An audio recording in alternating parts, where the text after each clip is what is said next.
Let us pray. O God, who by the passion of Christ, your Son, our Lord, abolished the death inherited from ancient sin, by every succeeding generation, grant that, just as being conformed to him, we have borne by the law of nature the image of the man of earth.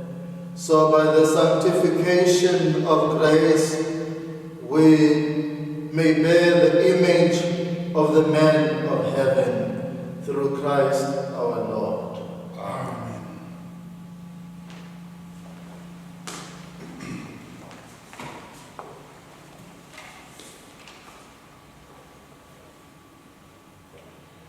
A reading from the book of Isaiah.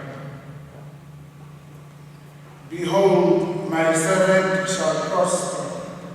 He shall be exalted and lifted up, and shall be very high. As many were astonished at him, his appearance was so marred beyond human semblance, and his form beyond that of the sons of men. So shall he startle many nations. Kings shall shut their mouth because of him, for that which has not been told them they shall see, and that which they have not heard they shall understand.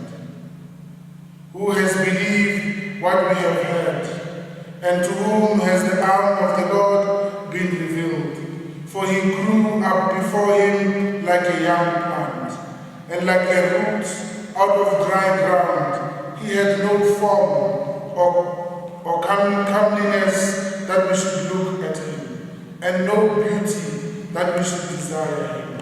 He was despised and rejected by men, a man of sorrow, and acquainted with grief, and as one from whom men hide their faces. He was despised, and we esteemed him not. Surely he was born of griefs and carried our sorrows, yet we esteemed him stricken, struck down by God and afflicted. But he was wounded for our transgressions, he was bruised for our iniquities. Upon him was the chastisement that made us whole, and with his stripes we are healed. All we like sheep have gone astray. We have turned every one of his own way, and the Lord has laid on him the iniquity of us all. He was oppressed, and he was afflicted, yet he opened not his mouth. Like a lamb that is led to the slaughter, and like a sheep that before its shearers is silent, so he opened not his mouth. By oppression and judgment he was taken away. And as for his generation, who considered that he was cut off out of the land of the living, stricken for the transgression of my people. And they made his grave with the wicked and with the rich man in his stead, although he had done no violence, and there was no deceit in his mouth. Yet it was the will of the Lord to bruise him. He has put him to grief. When he makes himself an offering for sin, he shall see his offspring. He shall prolong his days. The will of the Lord shall prosper in his hand. He shall see the fruit of the travail of his soul and be satisfied. By his knowledge shall the righteous one, my servant, make many to be accounted righteous, and he shall bear their iniquities. Therefore I will divide him a portion with the great, and he shall divide the spoil with the strong, because he poured out his life, his soul to death, and was numbered with the transgressors, yet he bore the sin of many, and made intercession for the transgressors. The word Thanks be to God. Father, into your hand I commit my spirit.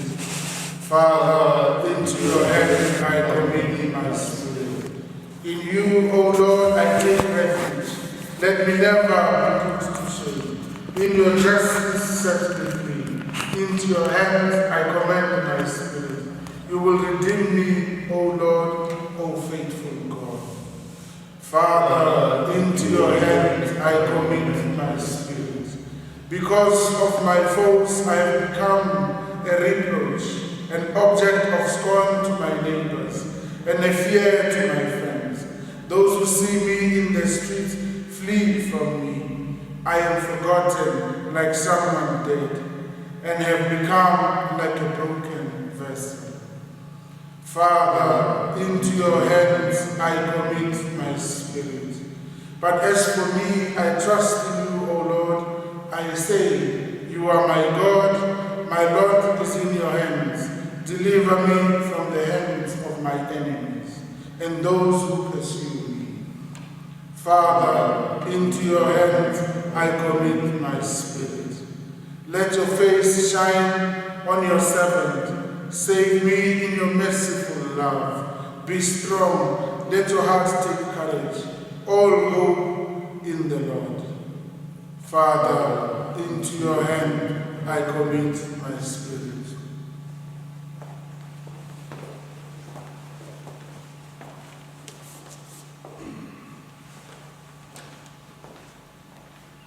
A reading from the letter to the Hebrews. Brethren, since we have a great high priest who has passed through the heavens, Jesus, Son of God, let us hold fast our confession. For we have not a high priest who is unable to sympathize with our weaknesses, but one who in every respect has been tempted as we are, yet without sinning. Let us then with confidence draw near to the throne of grace, that we may receive mercy and find grace to help in time of need. In the days of his flesh, Jesus offered up prayers and supplications with loud cries and tears to him who was able to save him from death. And he was heard for his godly fear. Although he was a son, he learned obedience through what he suffered. And being made perfect, he became the source of eternal salvation to all who obey him. The word of the Lord. Thanks be to God. Glory and praise to you, O Christ. Glory and praise to you, O Christ. Christ became obedient for us unto death, even death on a cross. Therefore, God has highly exalted him and bestowed on him the name which is above every name. Glory and praise to you, O Christ.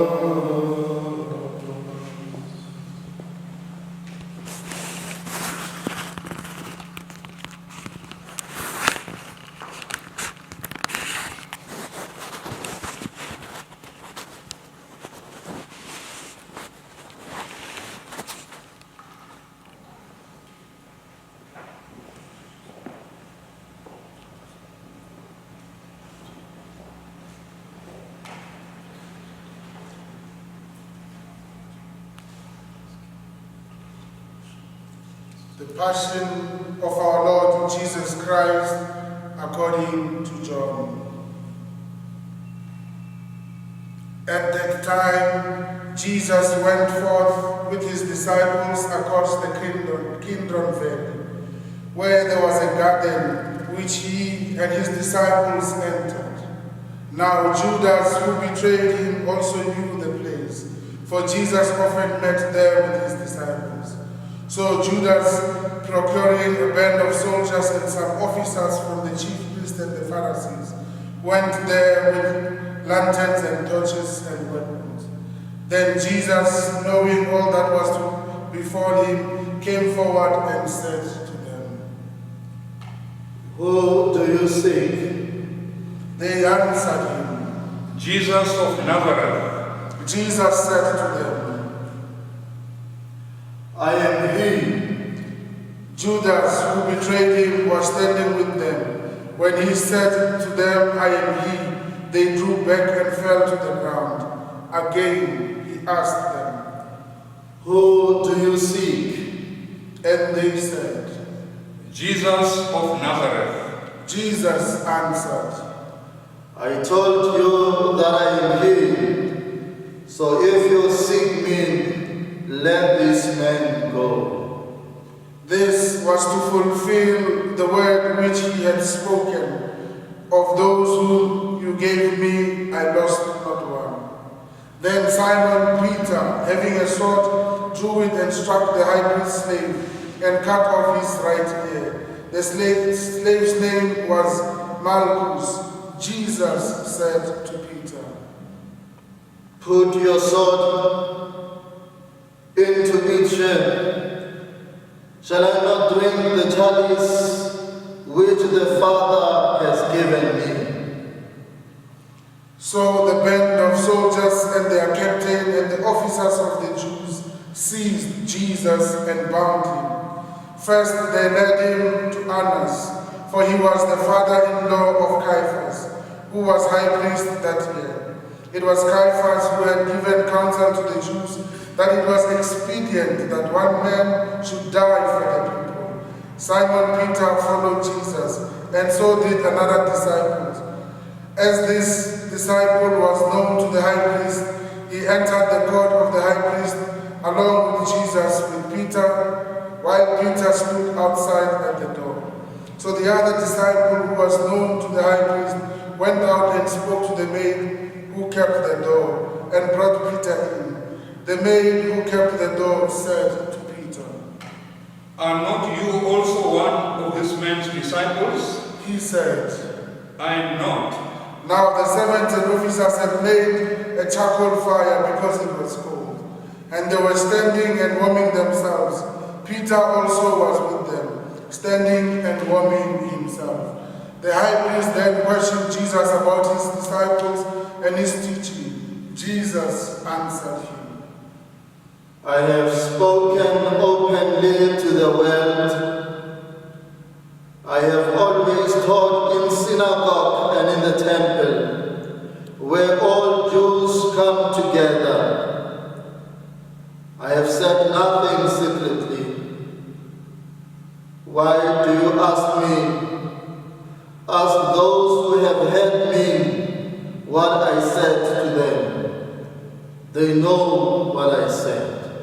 When he had said this, one of the officers standing by struck Jesus with his hand, saying, Is that how you answer the high priest? Jesus answered him, If I have spoken wrongly, bear witness to my wrong. But if I have spoken rightly, why do you strike me? Annas then sent him bound to Caiaphas the high priest. Now Simon Peter was standing and warming himself. They said to him, Are not you also one of his disciples? He denied it and said, I am not. One of the servants of the high priest, a kinsman of the man whose ear Peter had cut off, asked, Did I not see you in the garden with him? Peter again denied it, and at once the cock crowed. Then they led Jesus from the house of Caiaphas to the Pretoria. It was early. They themselves did not enter the Praetorium, so that they might not be defiled, but might eat the Passover. So Pilate went out to them and said, What accusation do you bring against this man? They answered him, If this man were not an evildoer, we would not have handed him over. Pilate said to them, Take him yourselves and judge him by your own law. The Jews said to him, Is it not lawful for us to put any man to death? This was to fulfill the word which Jesus had spoken, to show by what death he was to die. Pilate then entered the Praetorium again and called Jesus and said to him, Are you the king of the Jews? Jesus answered, Do you say this of your own accord, or did others say it to you about me? Pilate answered, Am I a Jew? Your own nation and the chief priests have handed you over to me. What have you done? Jesus answered, My kingship is not of this world. If my kingship were of this world, my servants would fight, that I might not be handed over to the Jews. But my kingship is not from the world. Pilate said to him, So you are a king? Jesus answered, You say that I am a king. For this I was born, and for this I have come into the world, to bear witness to the truth. Everyone who is of the truth hears my voice. Pilate said to him, What is truth? After he had said this, he went out to the Jews again and told them, I find no crime in him. But you have a custom that I should release one man for you at the Passover. Will you have me release for you the king of the Jews? They cried out again, Not this man, but Barabbas. Now Barabbas was a robber. Then Pilate took Jesus and scourged him, and the soldiers plaited a crown of thorns and put it on his head, and clothed him in purple robe. They came up to him, saying, Hail, King of the Jews! and struck him with their hands. Pilate went out and said to them, Behold, I am bringing him out to you, that you may know that I find no crime in him. So Jesus came out, wearing the crown of thorns and the purple robe. Pilate said to them, Here is the man. When the chief priests and the officers saw him, they cried out, Crucify him! Crucify him! Pilate said to them, Take him yourselves and crucify him, for I find no crime in him. The Jews answered him, We have a law, and by that law he ought to die, because he has made himself the Son of God. When Pilate heard these words, he was even more afraid. He entered the Praetorium again and said to Jesus, Where are you from? But Jesus gave no answer. Pilate therefore said to him, You will not speak to me? Do you know that I have power to release you and power to crucify you? Jesus answered him, You would have no power over me, unless it had been given you from above. Therefore, he who delivered me to you has the greater sin. Upon this, Pilate sought to release him, but the Jews cried out, If you release this man, you are not Caesar's friend. Everyone who makes himself a king sets himself against Caesar. When Pilate heard these words, he brought Jesus out and sat down on the judgment seat at the place called the Pavement, and in Hebrew, Gabbatha. Now it was the day of preparation of the Passover. It was about the 6th hour. He said to the Jews, Here is your king. They cried out, Away with him! Away with him! Crucify him! Pilate said to them, Shall I crucify your king? The chief priest answered. We have no king but Caesar. Then he handed him over to them to be crucified. So they took Jesus and he went out, bearing his own cross, to the place called the place of the skull, which is called in Hebrew, Golgotha. There they crucified him, and with him two others, one on either side, and Jesus between them. Pilate also wrote a title and put it on the cross. It read, Jesus of Nazareth, the King of the Jews. Many of the Jews read this title, for the place where Jesus was crucified was near the city, and it was written in Hebrew, in Latin, and in Greek. The chief priest of the Jews then said to Pilate, Do not write the King of the Jews, but this man said, I'm King of the Jews. Pilate answered, What I have written, I have written. When the soldiers had crucified Jesus, they took his garment and made 4 parts, one for each soldier, also his tunic. But the tunic was without seam, woven from top to bottom. So they said to one another, Let us not tear it, but cast lots for it to see whose it shall be. This was to fulfill the scripture. They parted my garment among them, and for my clothing they cast lots. So the soldiers did this.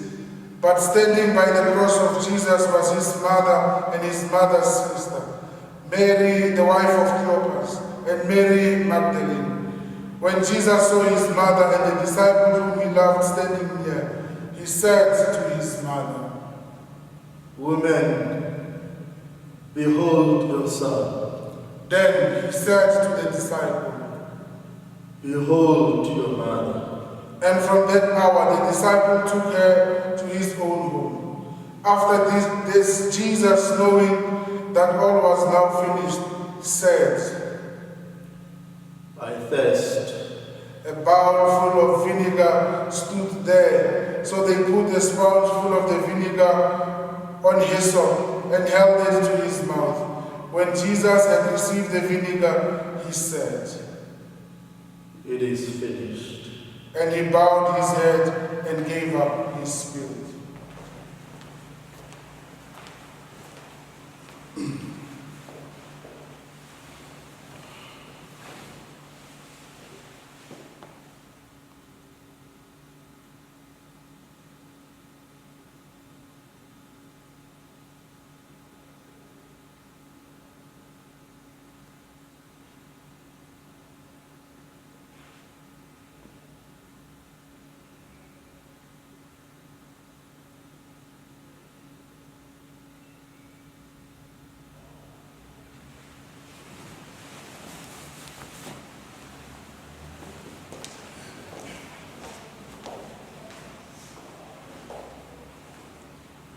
Since it was the day of preparation, in order to prevent the bodies from remaining on the cross on the Sabbath, for that Sabbath was a high day, the Jews asked Pilate that their legs might be broken and that they might be taken away. So the soldiers came and broke the legs of the first and of the other one who had been crucified with him. But when they came to Jesus and saw that he was already dead, they did not break his legs, but one of the soldiers pierced his side with a spear, and at once they came out blood and water. He who saw it has borne witness. His testimony is true, and he knows that he tells the truth, that you also may believe. For these things took place that the scriptures might be fulfilled. Not a bone of him shall be broken. And again another scripture says, they shall look on him whom they have pierced. After this, Joseph of Arimathea, who was a disciple of Jesus, but secretly for fear of the Jews, asked Pilate that he might take away the body of Jesus, and Pilate gave him leave. So he came and took away his body. Nicodemus also, who had at first came to him by night, came bringing a mixture of myrrh and aloes, about 100 pounds weight. They took the body of Jesus and bound it in a linen cloth with the spices, as is the burial custom of the Jews. Now in the place where he was crucified, there was a garden, and in the garden a new tomb where no one had ever been laid. So because of the Jewish day of preparation, as the tomb was close at hand, they laid Jesus there. Gospel of the Lord. Praise be to you, Lord Jesus Christ.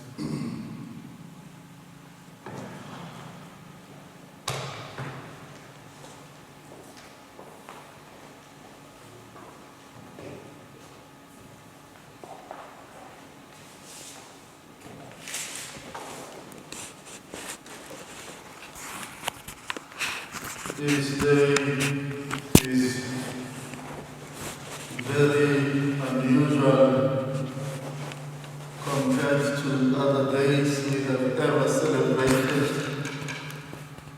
This is due to the absence of the congregation here. But we remain convinced that in spirit we are united together as the body of Christ. Today's Passion narrative reminds us of what it means to carry the cross. When we reflect on the way of the cross, we must be able to identify with the cross of Christ, the significance of the cross of Christ.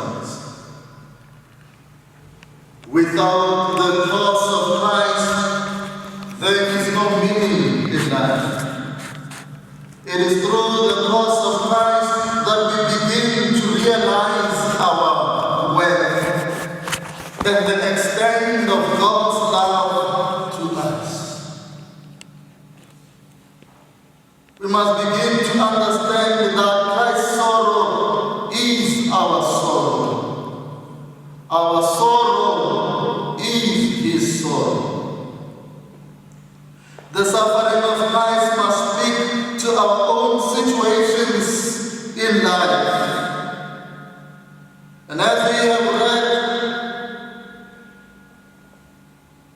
the Gospel according to John, we are taken to reflect on some of the aspects that we also go through in life that reminds us that we cannot escape, in a way, the reality of the cross.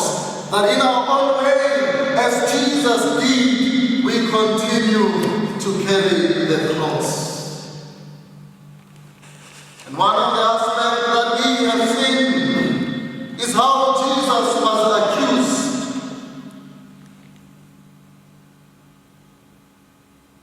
He is being accused of blasphemy. Imagine every good thing that he has done seems to be forgotten now, as people shout, "Crucify him, crucify him." Accusations are often meant to destroy one's character. And one way or the other, in our own way, we have been accused. And we know that around us, many others have made it their job to accuse others. People's reputation have been destroyed because of accusations. And as I speak, I know that others are even shattered because of accusations. Some are suffering because of these accusations. So when we reflect on how Jesus Christ was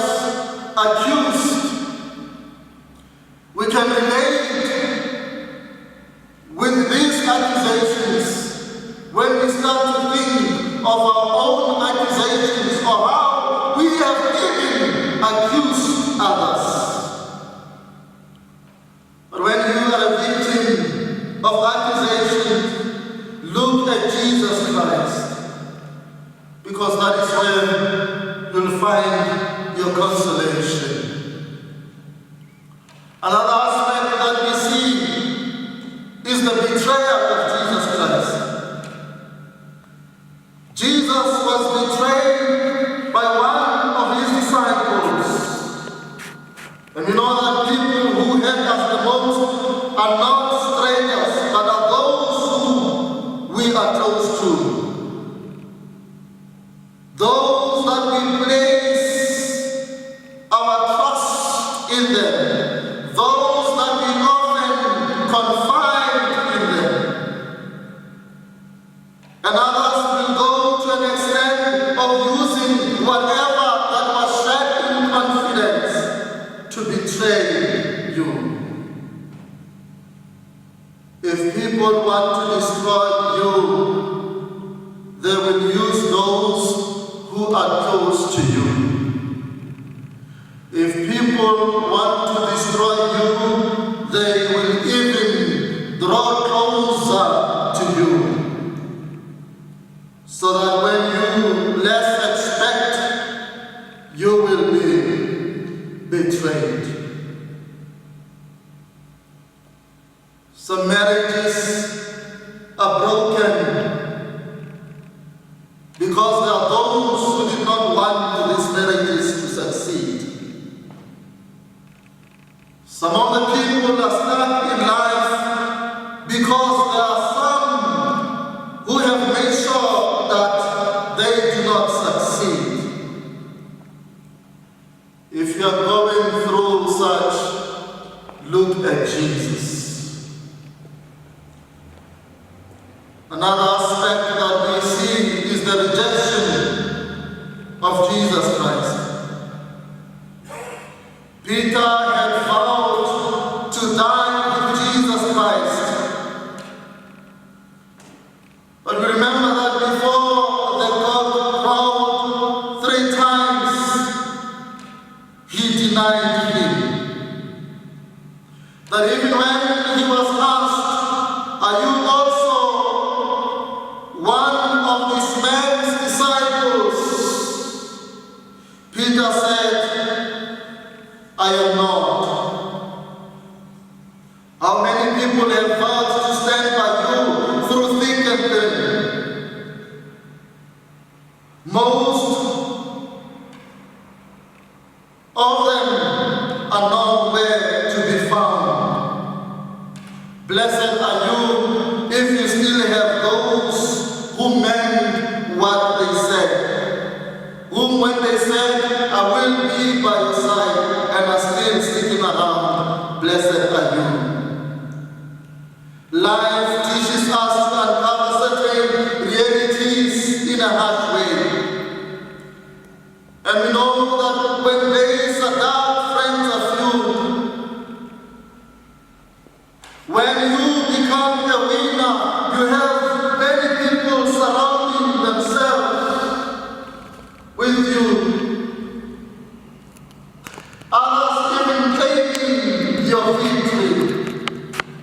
But when you lose alone.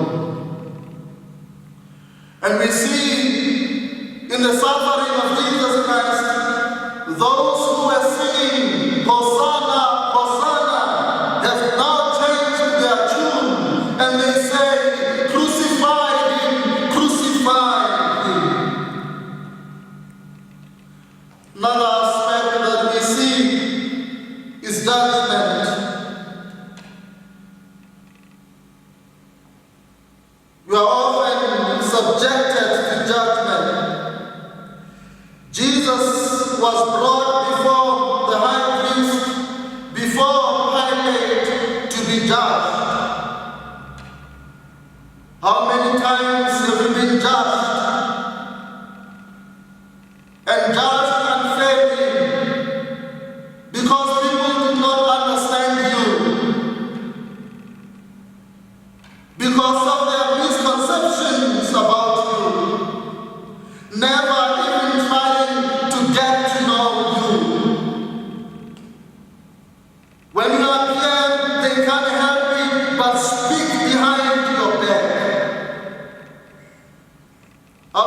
people have judged you based on whatever that was said about you to them. With all these experiences of accusations, betrayal, denial, rejection, judgment, do not despair. And remember that a setup, whatever that is a setup for your failure and downfall, can be changed into a setup for greater things. The cross of Christ was meant to humiliate him, to bring shame to him. But the very same cross that was meant to humiliate and to put shame on him has now been transformed into the most glorious object in the world. It is at the cross that a sinner can look and become a saint. What was in the seed could not be seen until it died. So whatever that is characterized as a setback in your own life, remember that it is actually a setup for something great. The death of Christ might have seemed as a setback,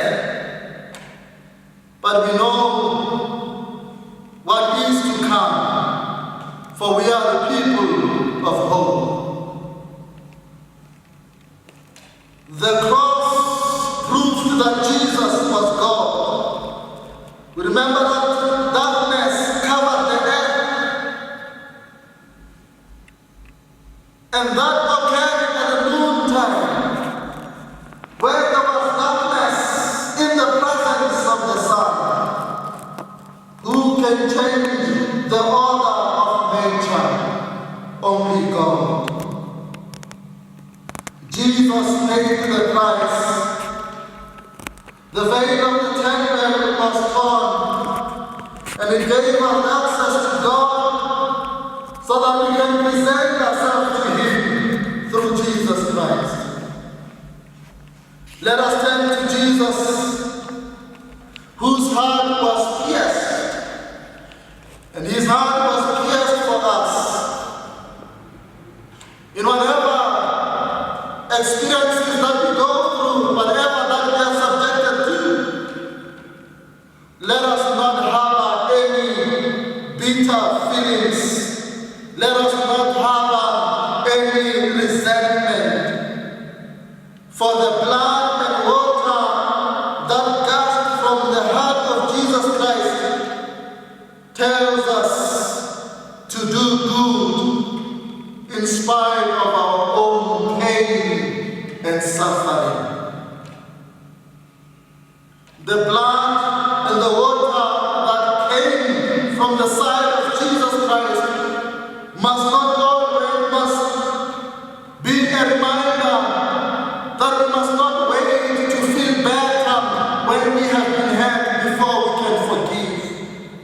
That at that particular moment we can still forgive. So the suffering and death of Christ is seeking to remind us that at the end we shall overcome. That in all the trials and tribulations that we go through, we are not alone. Jesus Christ is always with us. He went through the same pain and suffering, and He never gave up. Whatever pain and suffering that you may be going through, maybe as a result of what was done to you, don't give up. Don't lose hope. My brothers and sisters, in this trying time, when we are trying to fight the coronavirus pandemic,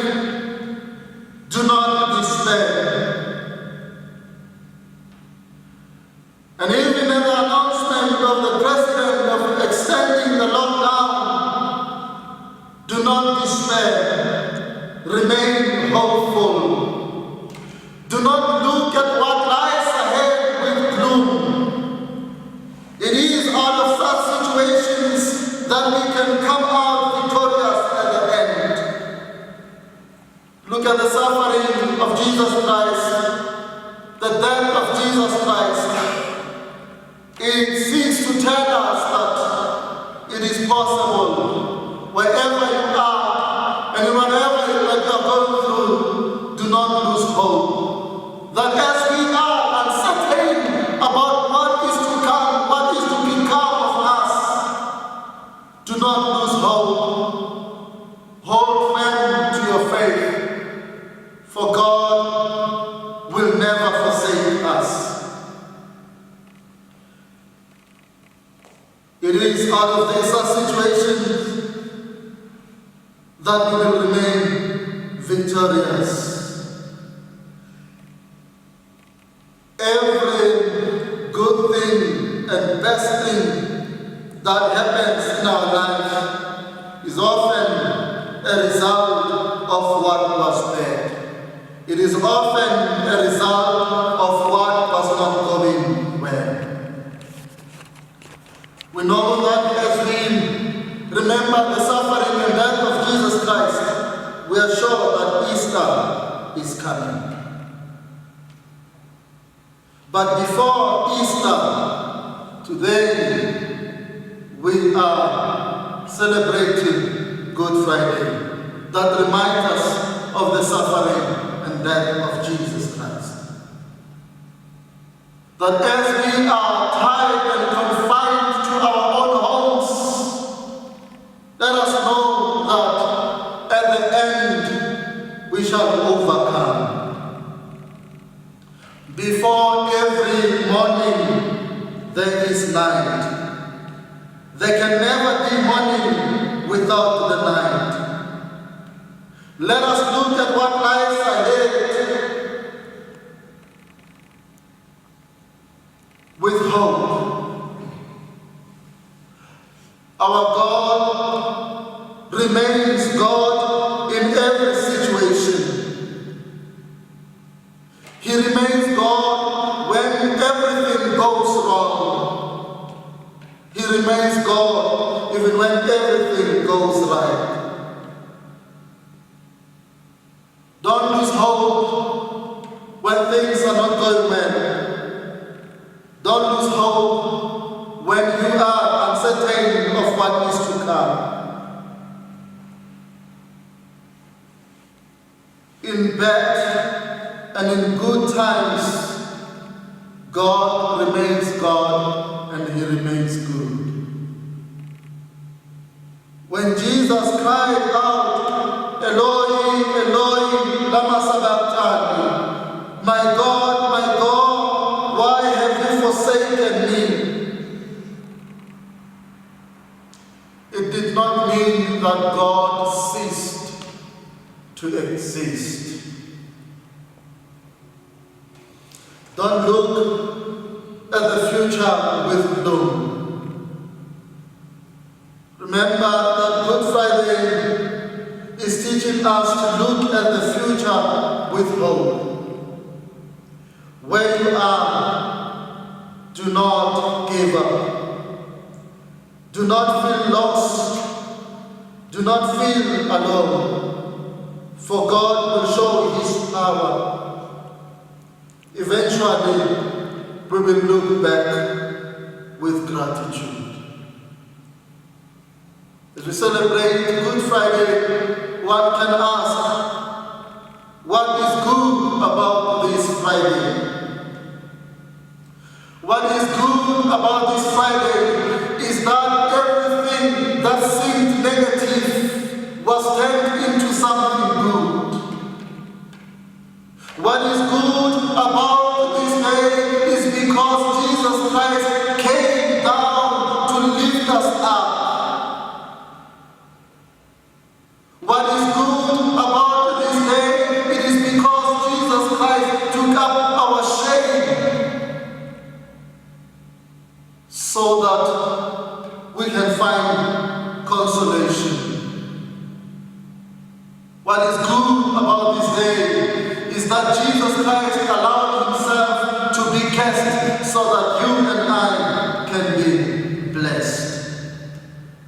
What is good about this day is that Jesus Christ was wounded, so that by his wounds we may find healing. And this is the healing that we seek in this trying time. This is the healing that we seek as we fight against this pandemic. Good Friday reminds us that even though with our limited thinking we may feel that what lies ahead is uncertain, but we know that Good Friday is reminding us that we shall overcome. Let us unite and place our trust in the Lord, knowing that no matter what, we shall overcome, for together we can. Let us allow Jesus Christ to continue to give us assurance as he does through his suffering and death.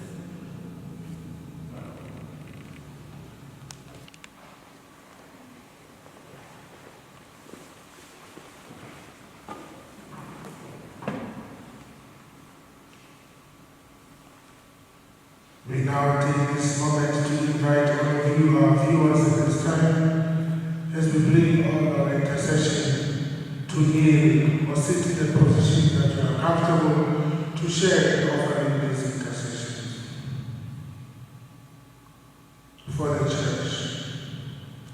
Let us pray, dear beloved, for the Holy Church of God, that our God and Lord will be pleased to give her peace, to guard her, and to unite her throughout the whole world, and to grant that, living our life with tranquility and quiet, we may glorify God the Father Almighty.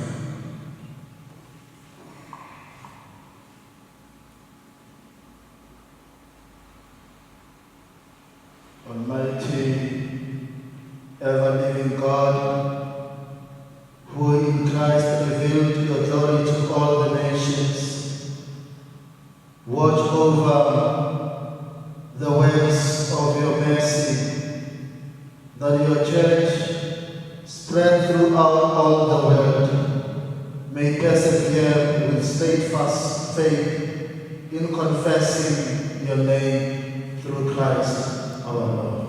Amen.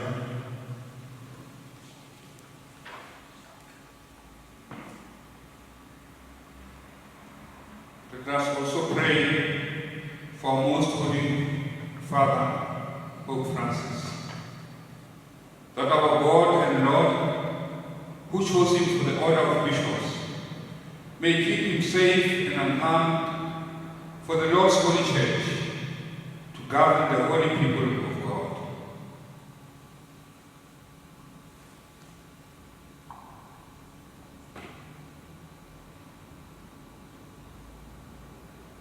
Almighty, ever-living God, by whose decree all things are founded, look with favor on our prayers, and in your kindness protect the Pope chosen for us, that under him the Christian people governed by you, the Maker, may grow in merit by reason of their faith, through Christ our Lord. Let us pray also for our Bishop, Mathebula Anthony Power, for all bishops, priests, and deacons of the church, and for the whole of the faithful people.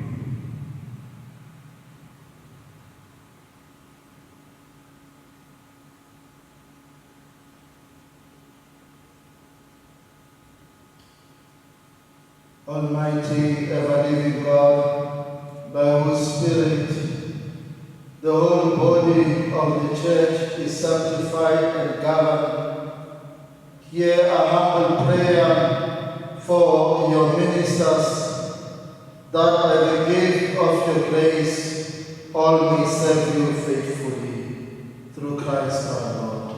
Amen.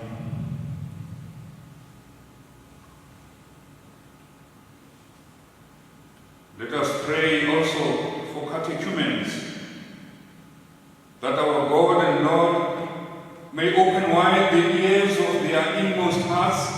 and unlock the gates of His mercy, that having received forgiveness of all their sins through the waters of rebirth, they too may be one with Christ Jesus our Lord.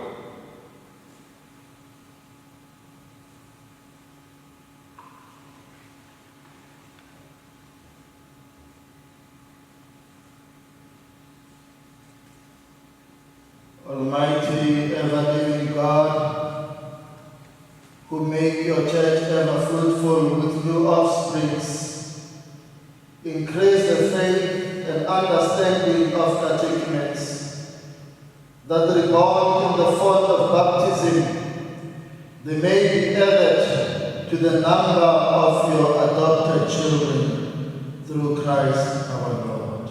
Amen.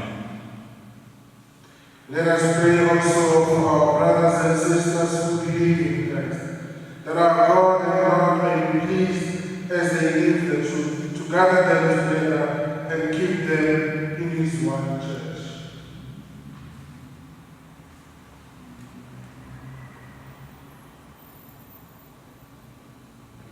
Almighty, ever-living God, who gather what is scattered, and keep together what you have gathered, look kindly on the flock of your Son, that those whom one baptism has consecrated may be joined together by integrity of faith and united in the bond of charity, through Christ our Lord.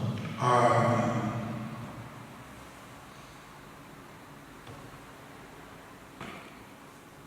Let us pray also for the Jewish people, to whom the Lord our God spoke first, that He may grant them to advance in love of His name and in faithfulness to His covenant.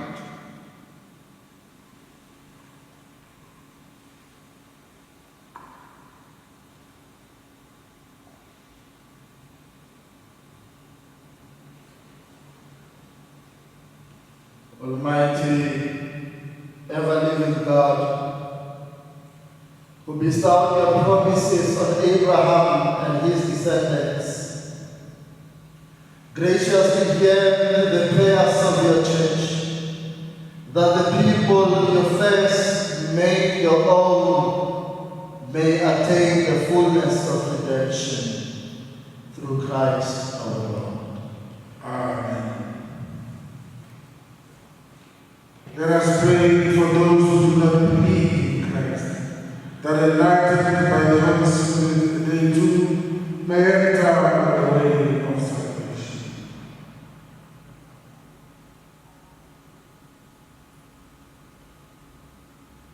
Almighty, ever-living God, grant to those who do not confess Christ, that by walking before you with a sincere heart, they may find the truth, and that we ourselves, being constant in mutual love, and striving to understand more fully the mystery of your life, may be made more perfect witnesses to your love in the world, through Christ our Lord. Amen.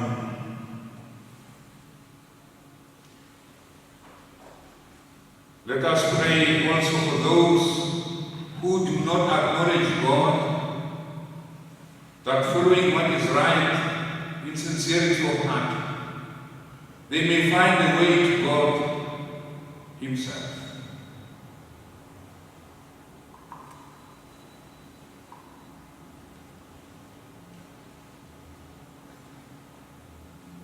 Almighty, ever-living God, who created all people, to seek you always by desiring you and by finding you come to rest. Grant, we pray, that despite every harmful obstacle, all may recognize the signs of your fatherly love and the witness of the good works done by those who believe in you and and so in gladness confess you, the one true God and Father of our human race, through Christ our Lord. Amen. Let us pray for those in public office, that our God and Lord may direct their minds and hearts according to His will, for the true peace and freedom of all.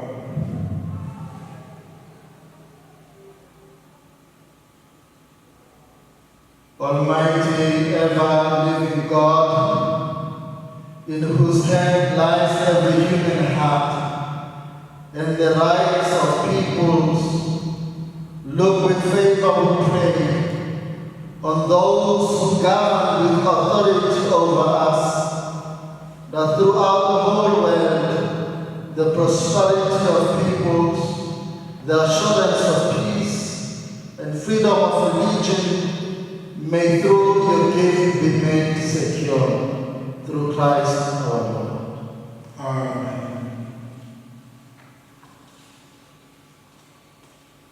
Let us pray, dearly beloved, to God the Father Almighty, that He may cleanse the world of all errors, banish disease, drive out hunger, unlock prisons, loosen fetters, granting to travelers safety, to pilgrims return, health to the sick, and salvation to the dying.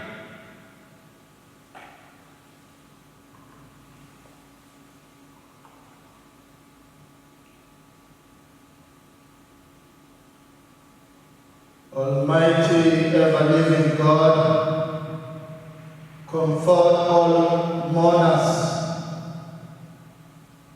strength of all who toil. May the prayers of those who cry out in any tribulation come before you, that all may rejoice because in the hour of need your mercy was at hand. Through Christ our Lord. Amen.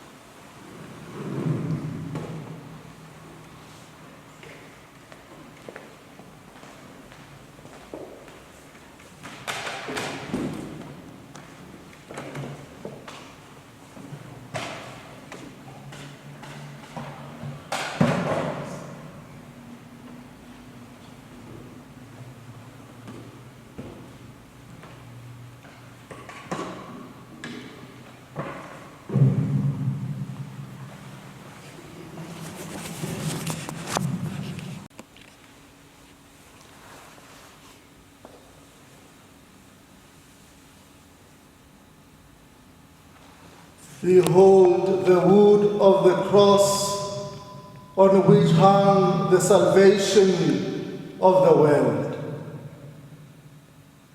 Come, let us adore.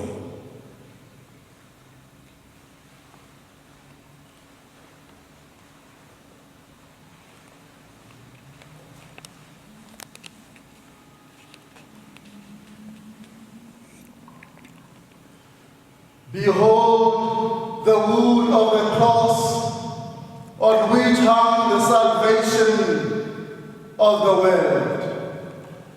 Come, let us adore.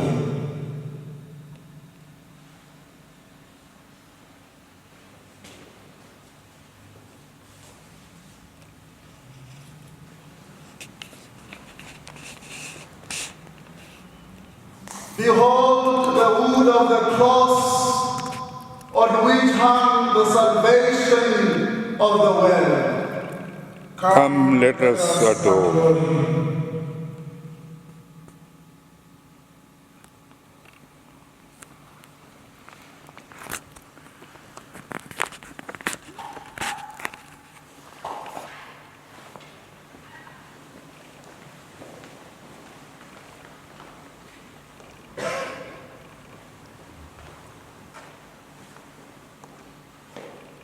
Matas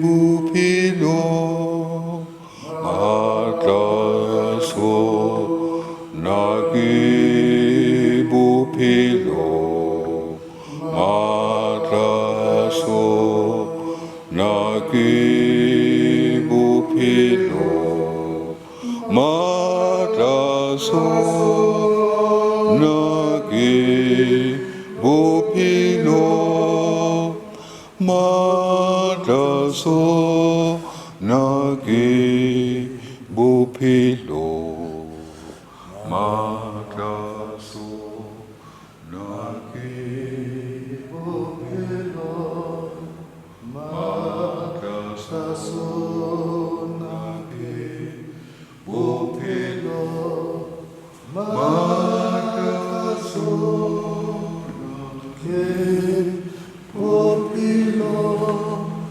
matlaso nake bophelo matlaso nake bophelo.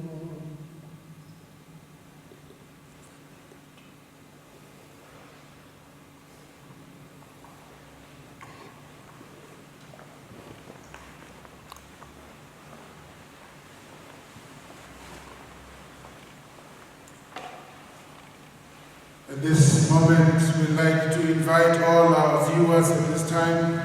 We give them an opportunity also at the comfort of their homes where they have joined us to also have an opportunity and a moment to come and to bow before the cross in adoration of the wood through which our salvation was achieved.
At the Saviour's command, informed by divine teaching, we dare to say, Our Father, who art in heaven, hallowed be thy name. Thy kingdom come, thy will be done on earth as it is in heaven.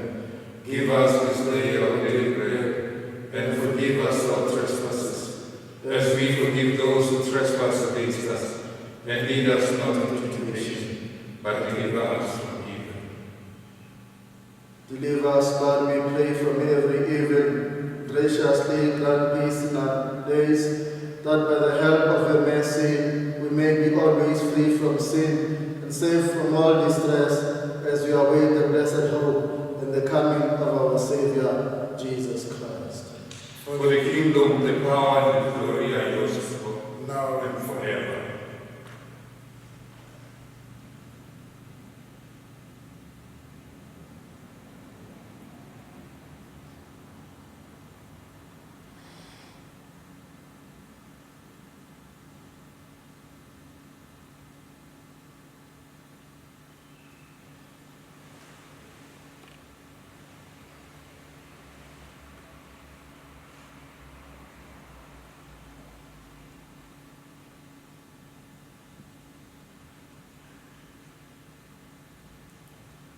Behold the Lamb of God, behold him who takes away the sins of the world. Blessed are those called to the supper of the Lamb. Lord, I am not worthy that you should enter under my roof, but only say the word, and my soul shall be healed.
Let us pray. Almighty, ever-living God, we have restored us to life by the blessed death and resurrection of your Christ. Preserve in us the work of your mercy. that partaking of this mystery, we may have a life unceasingly devoted to you through Christ our Lord. Amen. We continue to unite with you at home, those of you who are watching this live streaming, this video. We unite with you in this prayer, this most sacred day, Good Friday, that wherever you are, continue placing your trust in the Lord. The Lord is with us, and He will never abandon us. Remain blessed.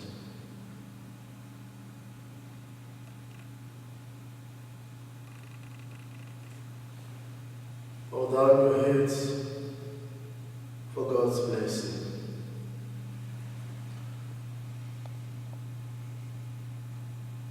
May abundant blessings, O Lord, we pray, descend upon your people who have honored the death of your Son in the hope of their resurrection. May pardon come, comfort be given, holy faith increase, and everlasting redemption be made secure through Christ our Lord. Amen.